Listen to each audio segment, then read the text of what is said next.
মাননীয় প্রধানমন্ত্রী নরেন্দ্র মোদীজি তিনি বলেছিলেন প্রথম ক্যাবিনেট মিটিংয়ে আমরা আয়ুষ্মান ভারতে যুক্ত হব। আমরা আয়ুষ্মান ভারতে যুক্ত হলাম এবং সংশ্লিষ্ট দপ্তর কেন্দ্রীয় স্বাস্থ্য দপ্তরের সঙ্গে প্রয়োজনীয় যে এগ্রিমেন্ট অন্যান্য যে বিষয়গুলি রয়েছে সেটা স্বাস্থ্য সচিব, মুখ্যমন্ত্রীর দপ্তরের উপদেষ্টা এবং মুখ্য সচিব মিলিতভাবে অতি দ্রুত সম্পন্ন করবেন।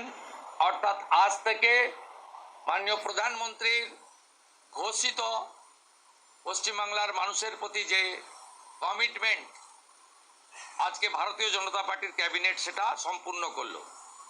এর সাথে সাথে প্রধানমন্ত্রী জন আরোগ্য যোজনা, প্রধানমন্ত্রী ফসল বীমা যোজনা ক্রপ ইন্স্যুরেন্স, প্রধানমন্ত্রী schools for rising India PM Shri, প্রধানমন্ত্রী বিশ্বকর্মা, বেটি বাঁচাও বেটি পড়াও, প্রধানমন্ত্রী উজালা যোজনা 3.0 এবং অন্যান্য কেন্দ্রীয় স্কিম বা সেন্ট্রাল গভর্নমেন্ট স্পন্সর্ড স্কিম আমরা যুক্ত হওয়ার সিদ্ধান্ত নিলাম।